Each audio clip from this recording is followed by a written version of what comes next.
Welcome. In the last video, I talked about how you can see responsibility as a side quest skill that can actually greatly help you in your main mission.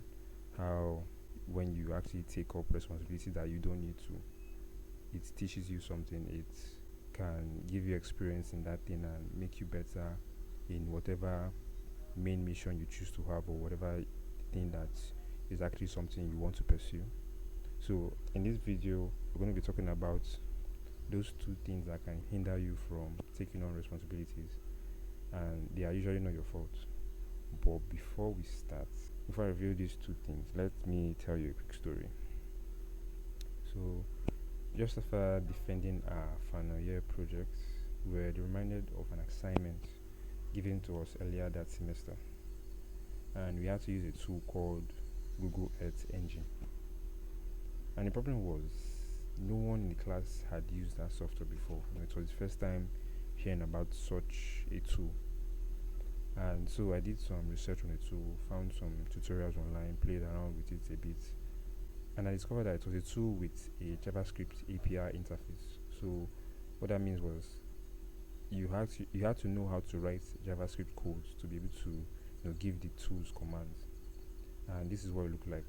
You had here where you had to write your codes, and then writing the codes, you have to know how to put in the variables, put in the functions, and then looking at the map. Like, this was a whole lot to take in.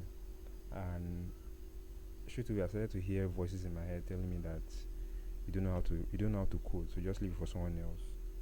It could take a really long time before you learn how to code, so there's no point even starting. And then also, the deadline isn't far away, you won't be able to make it. I had these types of negative thoughts fueled by fear. They started piling up in my head. But I knew I was the only one that could do this, because I couldn't really count on anyone. I can only count on myself. If you want something done, you have to do it yourself. So I took up the responsibility of mastering the tool to be able to complete the assignment. And it wasn't pretty. I had several times where I just wanted to quit and just tell the lecturer that it couldn't be done with the method he gave us, because the method he gave us was actually something that was mainstream, something that usually used, but because of the fact that that method was not sufficient, and I had to actually go and find another method to use, it made me want to just give up. So I didn't want this, because it would seem that we are lazy and didn't want to work on finding a better method. So I just took a deep breath and thought about it, because I was really, really close to the solution. I couldn't quit now. I was really, really close. I had spent a lot of time, a lot of money on data to check the solution, and then I can't just quit and let it go like that. So I went to find other methods that could help me complete this assignment. Testing, trying other different methods, and then I stumbled onto one. So let me show you what, I can't remember the name. I have to look at it to tell you what it is. So where is it? Okay, so yeah, nope. What is it? I'm laughing. What happened? Okay. What is this thing?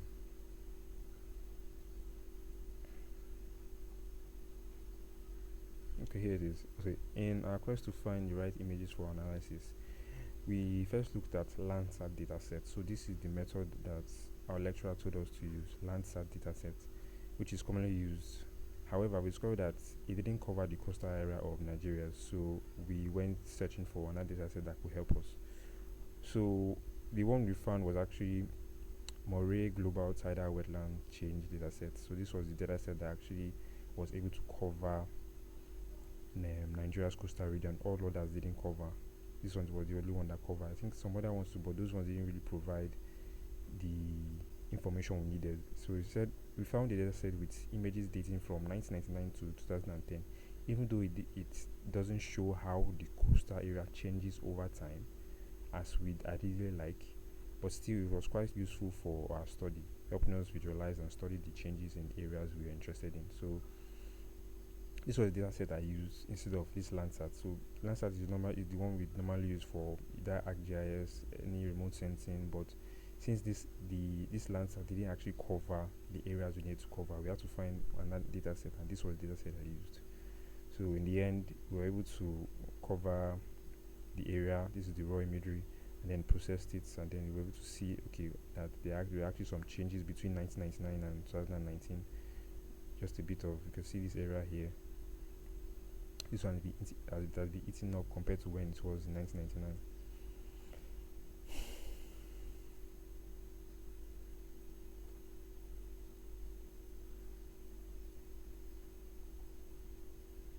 So until when we found the data set that worked for us, I coupled it up into a report and sent it to my fellow group member to print.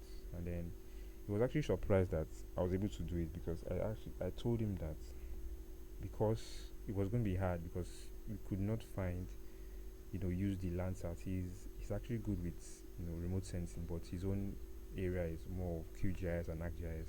So he was surprised that I actually do this with a new tool that I just started to use. I was actually able to find another method to get the assignment done. And then he and everyone in the group thanked me for to completing the assignment, and he took the soft copy to print and submit. And then before I knew it, I started getting calls and DMs from the other groups, because they knew that I had already done it for my group. So they asked me if I could help them with theirs, and in a way I anticipated this. So I made reports for each group. So I knew that they were actually going to contact me for it. So I already made a report for each group. So I was in group 3. I already made a group report for 2 and 1. So when they just asked me, I just had to tell them the price of it and get paid and send. It was easy. No, it wasn't easy, but it sounds easy. So from this story, you can see that I gained the 3 XPs that I talked about in my last video that you get when you take on responsibilities. And the first one being respect. And I got respect from my group members for completing a task that none of them could or wanted to take on. Then I gained reliability. I became a reliable person to other groups when they needed my help. And also I also gained confidence, because by gaining respect from my peers and being seen as a reliable person, I became confident in my abilities to actually use that tool. So in a sense, you can actually see that this responsibility I took on was 15 XP was worth 15 XP, definitely. So I gained 15 XP in all of these abilities, in all of these experiences. Mission pass, respect plus. So I promised that I was going to let you in on the 2 things that could hinder you from taking on responsibility. And if you paid attention to the story, you probably already know what they are. And the first one is fear. Fear, this may come in a form of a stomachache, or usually not really a stomachache, more of like a stomach tightening, accompanied with voices in your head saying things like, I can't do this, I don't know how to do X, so I can't do Y, let someone else handle it, what if I fail, this and that. It's the fear of messing up, it's the fear of looking stupid, the fear of that you're not ready to take on that responsibility. And usually we are not, but it's the fact that you actually overcome those fears and just take it, even regardless that you have that fear in you, just take it up. And it's okay to feel this. It's okay to feel fear, because it's a normal response. Because everyone else does. Everyone else feel fear when they're actually about to do something that they don't know how to do. They are new in that area. You're not alone in this journey. And when I started taking responsibility of recording these videos, like coming here, scripting, making slides, and then recording them, I used to feel like I was not good enough to make them. I used to feel like I was an imposter. Like, what am I doing? I'll be hearing voices in my head like saying that I should just stop, and instead of making videos of my own, I should just go and be watching other people's videos. But I ignored these feelings and just kept on scripting and recording. And after a while, the feeling in my gut and the doubting voice in my head, they all started to die down, because I started to ignore them and just kept on doing what I was doing. And yours too will go away only if you ignore it and keep moving forward. Let that fear be a sign that you're about to actually gain some experience in the skill responsibility. Why do you think fear is trying to get you to believe these negative thoughts? These thoughts of you can't do it, you don't know how to do this, or you don't know how to do that. What if you fail this and that? The reason why fear is making you not take on responsibility, because once you take on responsibilities, you're actually going to need to step out of your comfort zone, and your subconscious doesn't want that. It wants to be safe and comfortable. It doesn't want to be put under pressure. It doesn't want to feel any uncomfortable feeling at all. So this is how it looks like in this diagram. So if you're in your comfort zone, you're going to be safe. You're not going to make any progress. You're not going to grow if you decide to stay here. And the thing now is that once you actually step out of your comfort zone, the next zone you're going to be in is the fear zone. And this is where you start to find excuses, you start to lack self-confidence, you start to be affected by everyone else's opinion. They'll tell you that what you're doing is stupid. But as long as you ignore it, as long as you reduce the amount of excuses your mind makes, as long as you just keep pushing forward, the next zone you're going to be in is a zone of learning, where you actually start to learn new skills, actually start to find better ways to deal with challenges and problems. And then once you're out of that zone, the next zone is going to be the growth zone, where you're actually now starting to see things in a different light. You're starting to set new goals, starting to realize aspiration. So if you stay in this comfort zone, you're not going to grow. You're not going to go anywhere else. You're just going to stay there. Yes, staying in the comfort zone for a long time is going to be painful, but also coming out of your comfort zone is going to be painful. So you have to pick and choose which pain you actually want. You want the pain of staying stagnant, or the pain of actually growing, because with growth comes pain, or with pain comes growth, whatever. And I'm sure you know that with comfort comes complacency. And as a man, even as a person, you don't want to be complacent. You want to always keep growing. Now, the second hindrance to taking responsibility is laziness. Laziness, this usually comes with, like, in a form of maybe a headache or a migraine. If I call it a headache or a migraine, I think you may feel like it's something that you should take serious, but it's more of like a mental pain than headache or migraines. Like, it's kind of something in your head, a pain in your head, that you shouldn't continue doing this because it's uncomfortable, because you don't like the feeling it's giving you. So it will also come with voices like, don't do it, you have other better things to do. And if you ask yourself, what better things do you actually have to do other than something important? Netflix, is it Netflix, is it video games, or what else is important than this? Or to tell you that I'm tired, I can't do this anymore. And you start to get feelings not to continue what you're doing. You start to get feelings to just drop it and just move on and discontinue it. And before you know it, you just like, fuck this, I'm not doing this anymore. I don't want to continue this. I just want to lie down in bed, watch YouTube videos, or watch Netflix, or something comfortable. And your mind just starts to come up with excuses that make you not do what you're supposed to do, or not take on responsibility. Why? Because your subconscious is afraid of pressure. You forget that diamonds are made under pressure. Things that actually come out good are made under pressure. Once you complete that responsibility, you become a new person. You become from a regular person that is average, normal. You actually, from those experiences, from that pressure that you get, you actually become somebody new, somebody stronger, somebody capable of taking on responsibilities, or taking on challenges and problems that come up. Now that I've told you the two things to look out for on your journey to learn this valuable skill, responsibility, I'm going to leave you some actionable steps that can help you overcome them. So, actionable step 1 for fear. Here's what you can do for fear. Whenever you feel that tight gut feeling, it usually means that you are afraid or nervous. I usually get this whenever I feel nervous. I usually have something like a feeling in my stomach that's as if I just want to use the toilet, but I don't. But it's just me being afraid or nervous. What you want to do is you want to take in a deep conscious breath into your belly, not your chest, straight into your belly. When you actually breathe in, it needs to be loud, and you need to exhale it all out. Like, exhale it all out. and then you can repeat it as many times as you need to. And what this actually does is that it creates an instant relief. Like it creates an instant relief in that gut feeling, that gut pain that you get whenever you are nervous or you're afraid. And after you do this, you don't really feel nervous or afraid because it creates that instant relief. So what I want you to take away from this is that I want you to always keep I want you to always take a deep, loud breath whenever you feel fear creeping in. Whenever you feel those negative emotions coming into your head, just silence them by breathing in deep through your nose all the way to your stomach and then letting it out slowly.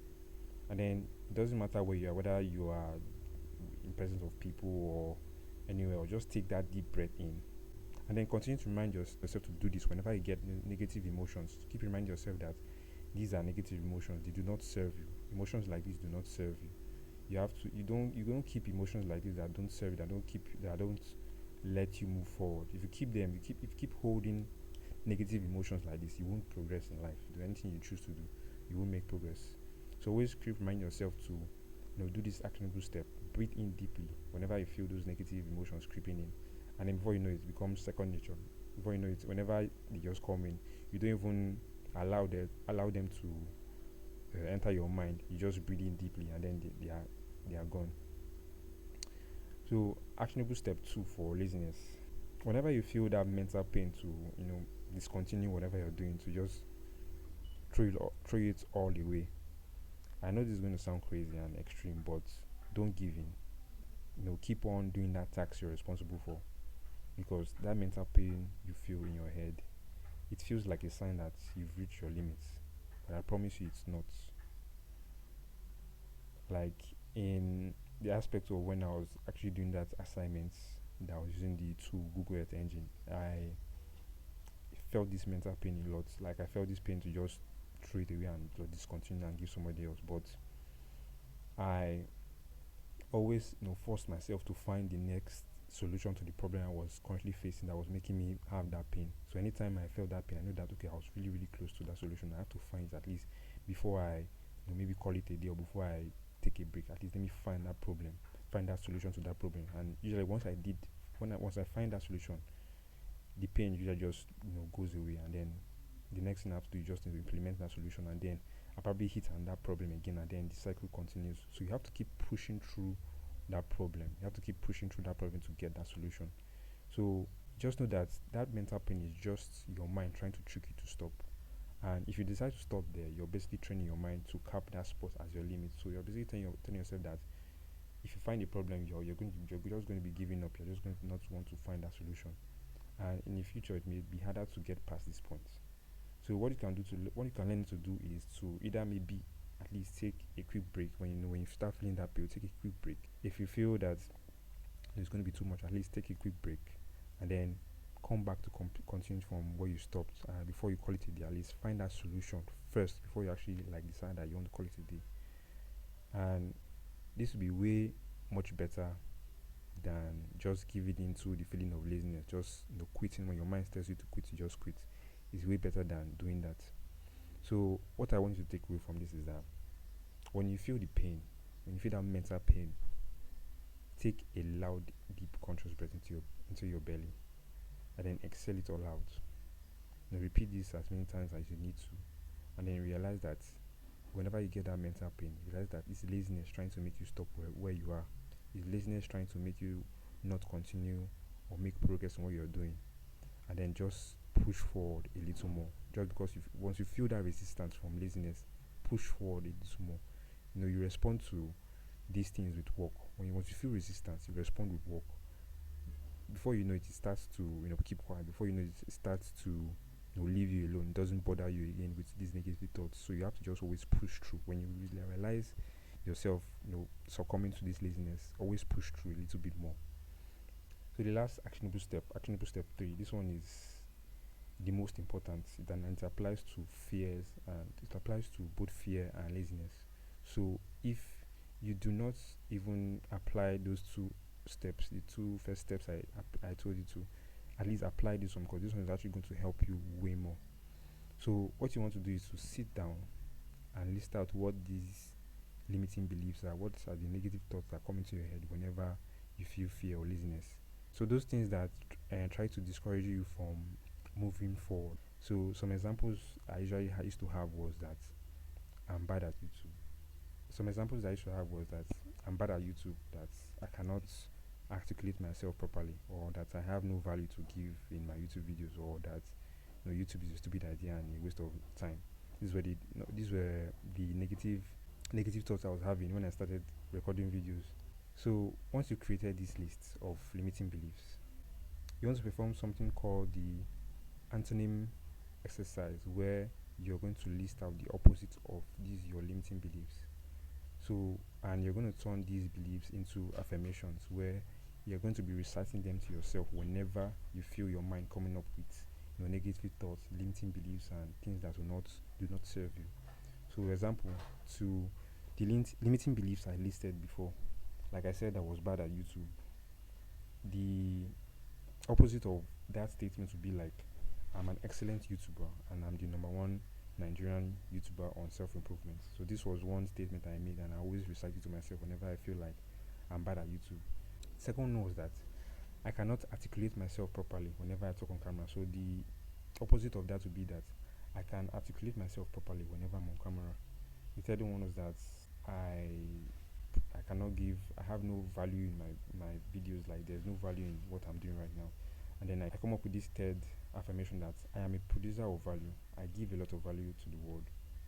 The third one was that YouTube is a waste of time. It's not really something that I can do. And then I came up with this affirmation that getting into YouTube was the best decision I've ever made in my life. So whenever I recite these affirmations, whenever I get those negative thoughts, it actually helps me to keep pushing forward. It gives me that picture in my head that I can actually get this thing done. That's actually possible. So what you want to do is that you want to always say it with these limiting beliefs. You want to actually say it. That is actually recite. You have to say it out loud, and then imagine it.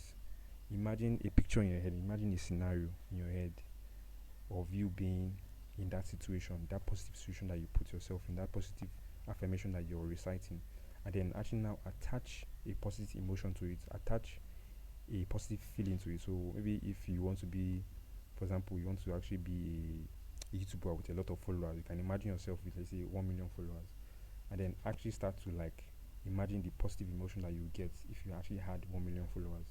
So that's actually a way to seal the emotion in your head, to actually shut out all those negative ones out and locking the positive ones in your head.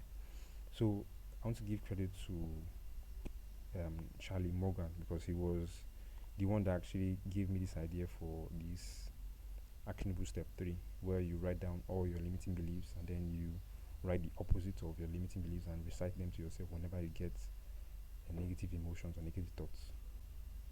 Please, if you decide not to do actionable step 1 and 2, please take actionable step 3 very, very seriously, because it's actually works and it's actually going to help you handle those negative emotions, those negative thoughts way better. So I want to say thank you for watching. I hope that with this video you're able to get an idea of those things that will actually keep you from taking up responsibilities in your life. So from the first video, I taught you how to see responsibility as a side skill, as like a video game skill that can actually help you in your main mission. And now I've shown you the 2 things that can hinder you from taking on responsibility, which is fear and laziness. I hope that moving forward in whatever you do, you actually put this into practice and then reduce the amount of resistance you get from laziness and fear. If you like the video, drop a like. If you like content like this, where I bring out topics and just go extensive on it and talk about the different areas that you can work on and give you actionable steps, subscribe. Yeah, until next time.